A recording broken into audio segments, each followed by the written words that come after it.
Hi, this is Paul Slackus, Good News Planet. I'm speaking to Lizabeth Zindel. Lizabeth, you there? Hey, Paul, how are you? All right, I'm good. And you're way out in the Hamptons. You're here in New York, and you've been all over in California, and you're a writer. Congratulations. And you've written a lot of successful books. Congratulations. Thank you. Thank you. Well, this has been a highlight of my day. Looking forward to speaking to you this afternoon. So I'm really excited to be on your show. Thank you for having me. All right. Well, we're both part of the upcoming New York New Works Theater Festival with our friend Gene Fish, and it's very exciting. It's a first, and it's nice to be part of a first. And Gene selected you, I think, to be on the advisory board because you are very successful novelist with 3 young adult novels, Viking title, Girl of the Moment, The Secret Rites of Social Butterflies, and a Ghost, and the Hollywood Hills, and you've done so many other things. And so tell us, what inspired you to become a writer? I think that I was born with that bug from an early age.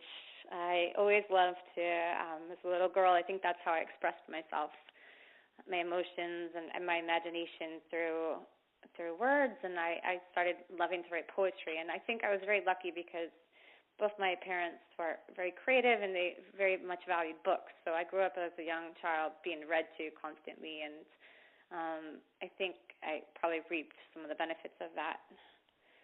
But I love it. It's one of those things in life that brings me tremendous joy and feels so fulfilling.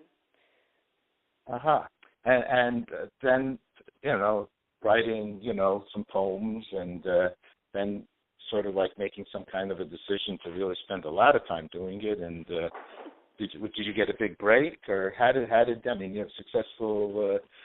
Well, how did what that happened was this. after the poems, fast forward 20 years or so, I was out in Los Angeles actually, and I had gotten a job. I felt, I think a lot of people in their 20s start searching for what exactly is the path they're supposed to be taking or what's the right job for them. And my first big job was working at Creative Artist Agency in Beverly Hills. I was assisting this man who was a partner there, and he was a book agent, and he was in charge of selling the rights of books to movies. And so that was great fun because he'd be on the phone with like Neil Simon and Cameron Crowe, and I was just in such a inspiring environment. And I think for me, being an artist, there was a part of me that saw a story there, and that just it started to bubble up inside me, and I just went for it. So my first novel, Girl of the Moment, is loosely inspired by being an assistant in Hollywood and working at CAA and working for Madonna's Maverick Records and Maverick Entertainment. And I just loved telling this story. And these 3 novels are for teenagers. Mm-hmm. So there's something fulfilling in writing for that age group. I think it's such an important time in their life. They're going through so many changes and first times. So it feels really good to be able to kind of capture their attention with stories and hopefully help them, guide them a little bit, or mentor them with some of the themes as they search for answers to life questions. It's like you're a do-gooder here for young people, sharing your life. Somebody once told me that everything that we write actually is not fiction. It is our life, right? You're sort of like sharing the way you see life or the way you see it even for others. What do you think about that?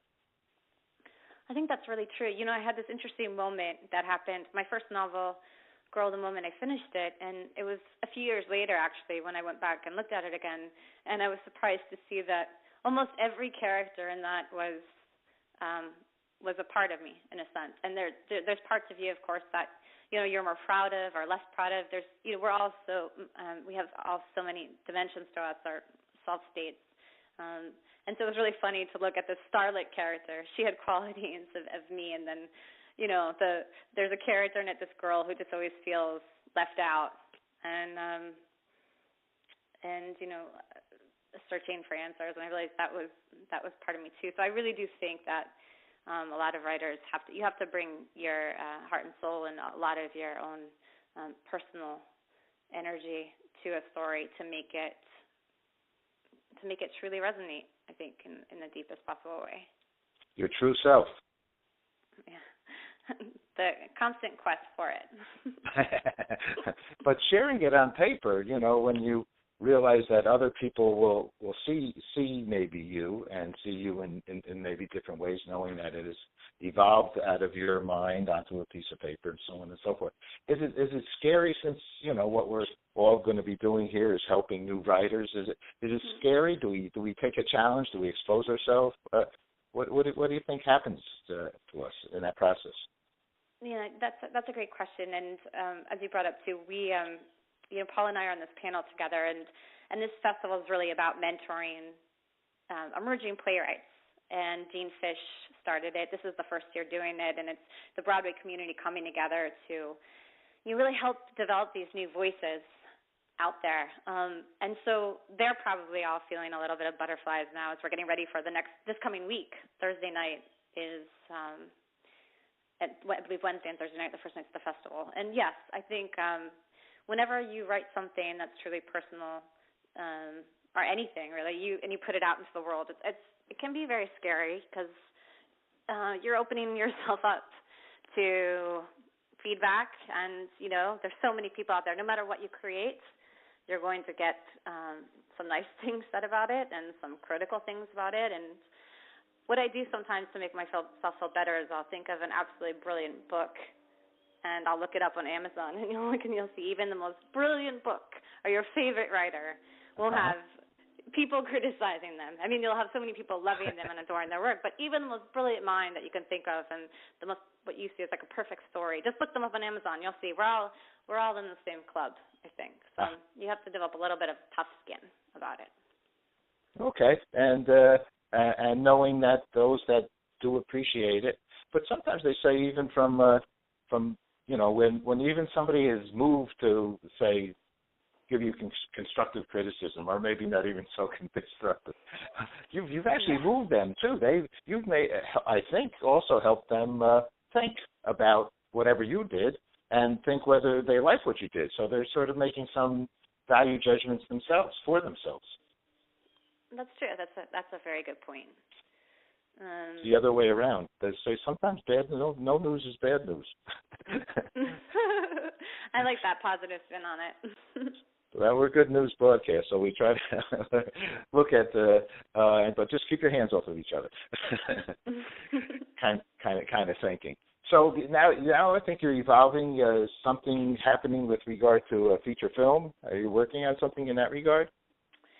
So I've actually teamed up with this wonderful documentary filmmaker named Dan Katzir, who won the equivalent of an Academy Award, but in Israel, for his past work. And we're working together on a screenplay right now. It'll be his first feature, narrative feature. And what we're working on is creating this wonderful story that will capture the voice of this generation and why this generation is different than any other generation.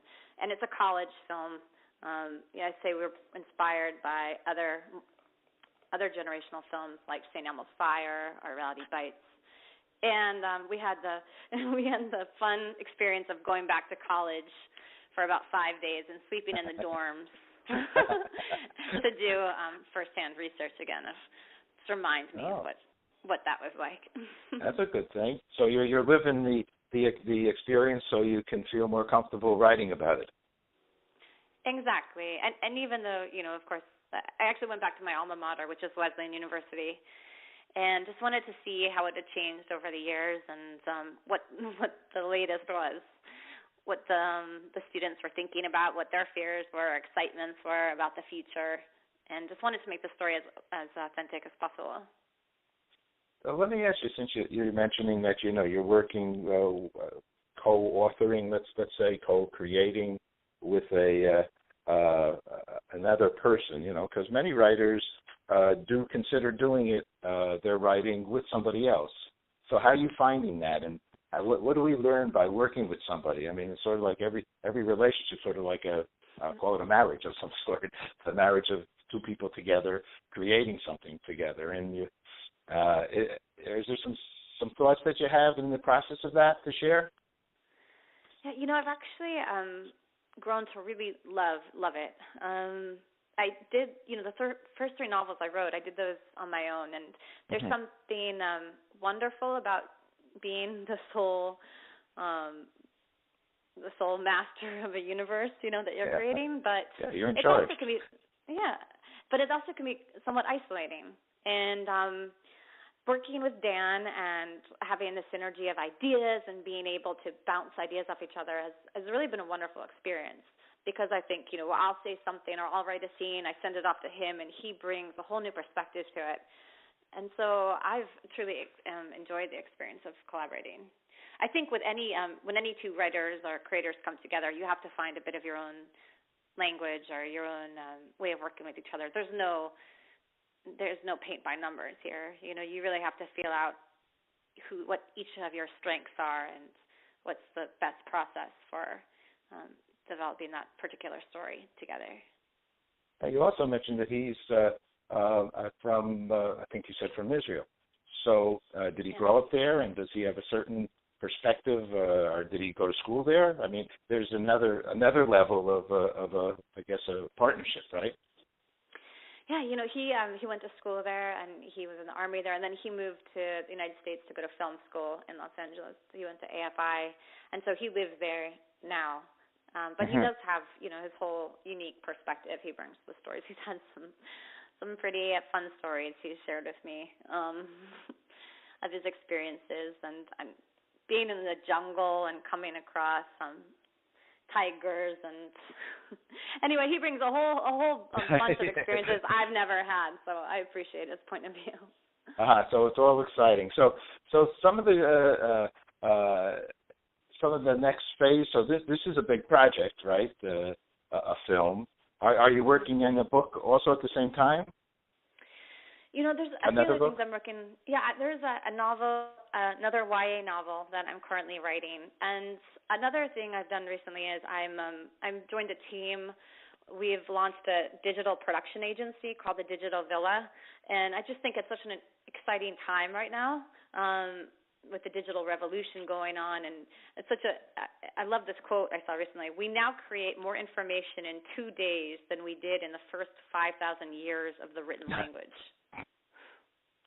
Pretty amazing, huh? That seems I can understand that. It just makes it harder to get the message out, right? Would you say? Yeah, but I think it's a testament to how much we've evolved, and to me, I find it exciting. And so this company we created, we're specializing in generating groundbreaking branded entertainment and web series and commercials for the internet only, working with brands. So that's something that's been taking up a lot of my creative energy as well recently, the Digital Villa. And been working with this wonderful cinematographer and director who's done stuff like he's worked on NBC as a new upcoming series called The Mysteries of Laura with Deborah Messing, and he's worked on the Netflix show Hemlock Grove, and this other wonderful writer named Brent Katz who wrote for VH1 and Spike TV and Ogilvy. So that's a new venture that I'm very excited about. Yay! Yeah, you're busy, busy bee. That's good. Thank you.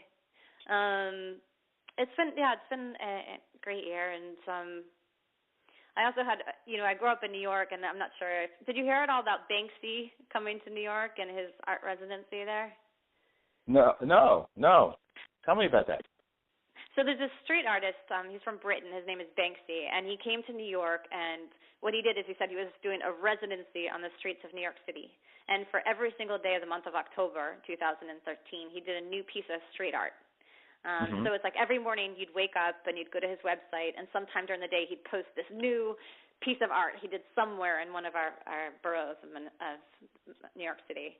And so one thing he did caught a lot of attention because he sold his artwork that normally goes for hundreds of thousands of dollars at auction houses around the world for only $60 a piece at a nondescript stand in Central Park.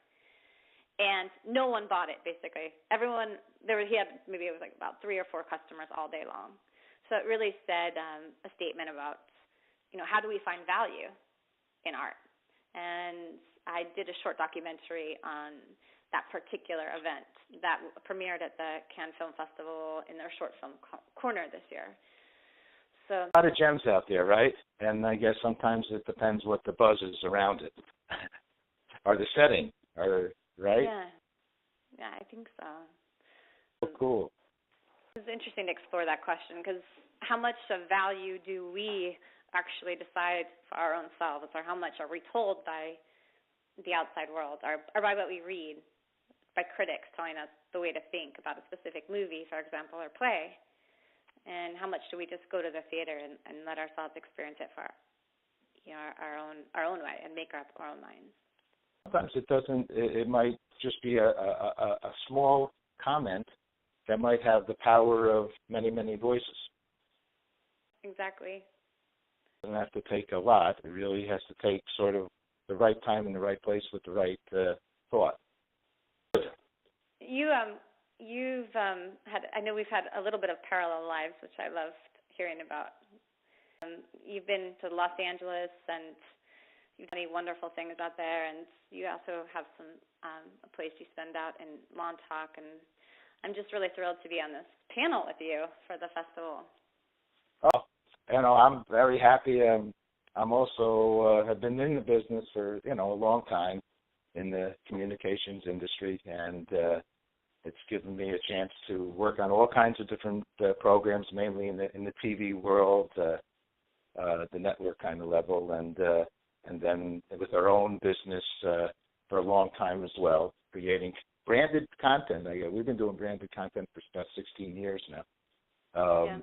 Because we interview people that are corporate and they share the good things that they are doing. So it's all nice, and it's interesting to see how these industries evolve. And the web, as you have stated, I think is really a great opportunity. It has created, and you gave some good statistics in the sense of the quantity of content. It has created billions of producers now, and who can have an outlet to share their message, and even more powerful is that they can share it worldwide, right? Isn't that that is a great thing. We're all happy about that because the messages inside of everybody should be able to be taken out of us if we so do decide to do that. But while all of this is going on as well, what I think is so special about this festival that Jean created is I think sometimes people are focused so much on TV writing nowadays and film, and so I love that this festival is really focusing on playwrights' voices. Of course, playwrights can also translate into writing for television, but I just think it's really important to also be nurturing that craft. And I know he and the panels have selected some really exciting and wonderful plays by some new voices. So I'm really looking forward to seeing them on their feet, the productions on their feet this coming week. I agree with you. It's all about the book. Book is sacred. My mother was a librarian also. Oh, she was? Where? Well, she was a librarian here in Manhattan at the Temple Emmanuel for some years, and then up in the elementary school up in Westchester County. And so, early on, I was introduced to the world of books. But I wasn't a reader. I was a boob tube guy. I was like the silly kid that rebelled. And I don't want to read. I'm going to fall asleep. So I'm pretty much, was a guy who liked to watch television. Spend a lot of time in front of the TV. But now I've interviewed 2,500 authors or more. Now you. Lots of authors. So, and I love to talk to authors because they have so much inside of them to share, obviously, enough to create a book. So it's very special, and this, as you say, this festival lends itself to that and to expressions, and now to get in front of people. So it's a lot of good things. Very special. Yeah. Lizabeth, I had 2 questions I wanted to ask you also. One was, what's good? Okay. What's good news for you? Good news is you don't even need to think about what good news is. I think you automatically, it hits you, and without even a conscious thought process, and you feel it inside, and your face is smiling. And for me, it usually has to do with I'm very close to my family and friends, so anything that is making them smile, are happy in the world, or for me, if it's something personal, it probably has to do with something that I've worked very hard at creatively that has come to fruition. That's nice. That's beautiful. And then my last question, just because mainly we're so involved with world peace and the upcoming International Day of Peace on September 21st. So I wanted to also ask, what is peace for you? Okay. This is understanding, collaboration. Peace also often involves listening and a sense of selflessness, and it's I think is truly important, and I think there's a lot of people working towards it in our world, and I hope for much more of it in the future. Wow, very powerfully stated. I really like those thoughts. That's down deep. All right, Lizabeth, thanks so much for sharing good news with us, and I look forward to meeting you this week, hopefully, if you're in town for the opening. I'm there. I cannot wait to meet you as well, and thank you so much for having me on your show. I'm really honored to be on it. And it's my honor as well. Have a great day. Take care. Thanks. Okay, bye. Thank you. Bye-bye.